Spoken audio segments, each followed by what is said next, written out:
ഭയങ്കര എക്സൈറ്റഡ് ആയിട്ടാണ് കേട്ടോ ഞാൻ ഈ കല്യാണത്തിന് പോണേ. എൻ്റെ ബെസ്റ്റ് ഫ്രണ്ടിന്റെ കല്യാണമാണ്. മാത്രവുമല്ല ഫ്രണ്ട്സായിട്ട് കുറേ നേരം അടിച്ചു പൊളിച്ചിരിക്കാലോ എന്ന ഉദ്ദേശത്തിലാണ് പോണത്. മിക്ക ആൾക്കാരും പുറത്താണ്, അതിൽ മിക്കവരും ഇത് ലാൻഡ് ചെയ്തിട്ടുണ്ട്.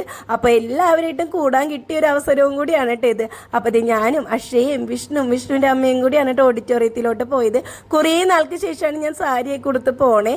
അമ്മ ജനിച്ചിട്ട് വളരെ റെയർ ആയിട്ട് സാരി കൊടുത്തിട്ട് കയറിയപ്പോൾ തന്നെ ഞാനും അക്ഷയും ആകെ സർപ്രൈസ്ഡ് ആയി. കാരണം മനസ്സ് വരും എന്നുള്ളത് ഞങ്ങളൊട്ടും പ്രതീക്ഷിച്ചിട്ടുണ്ടായിരുന്നില്ല. ഇവനെ കാണാൻ കിട്ടില്ല എന്നാണ് വിചാരിച്ചിരുന്നത്. പക്ഷെ ഇവൻ വന്നപ്പോ ഭയങ്കര സന്തോഷമായി. അപ്പൊ ഇത് ഞങ്ങൾ ചെക്കനെയും പെണ്ണിനെയും കാണാൻ വേണ്ടിട്ട് പോണാണ്. കംപ്ലീറ്റ് ഫ്രെയിമാണ്. ഇതിൽ ഞാനും ബിമലും മാത്രമേ ഉള്ളൂ നാട്ടില്. ഇതിൽ ഏറ്റവും ആദ്യം കല്യാണം കഴിഞ്ഞത് എന്റെ ആണ് കേട്ടോ. ട്യൂബിൽ ഇടാൻ വേണ്ടി വീഡിയോ എടുക്കണുണ്ടപ്പോ എല്ലാവരും കൂടി കിടന്ന് ഒപ്പനയൊക്കെ കളിക്കണുണ്ടായി. പണ്ട് ഞങ്ങൾ ഒരുമിച്ചില്ലാത്ത ദിവസം വളരെ റെയർ ആയിരുന്നു. ഇപ്പോഴാണെങ്കിൽ 2-3 കൊല്ലത്തെയാണ് കേട്ടോ ഇതിനെ കാണുന്നത്. അതിന്റെ സന്തോഷ പ്രകടനമാണ് ഈ കാണിച്ചോണ്ടിരിക്കണേ. ഇവരെ കണ്ടുകൊണ്ടാണെന്ന് തോന്നണം. അതുപോലെ എൻജോയ് ചെയ്തിട്ടുണ്ടായിരുന്നു ഈ കല്യാണം. ഒച്ചപ്പാടും ബഹളും ഒക്കെ ആയിരുന്നു. തൊണ്ട വരെയും പോയിട്ടുണ്ടായിരുന്നു. 2 ദിവസം കിച്ചായിരുന്നു. അപ്പൊ ഇത് ഞങ്ങൾ നല്ല അടിപൊളി സദ്യയൊക്കെ കഴിച്ച് കുറെ ഫോട്ടോസ് ഒക്കെ എടുത്ത് കഴിഞ്ഞ് പിരിഞ്ഞു. റിസപ്ഷൻ വീഡിയോയിൽ കാണാം. ബൈ.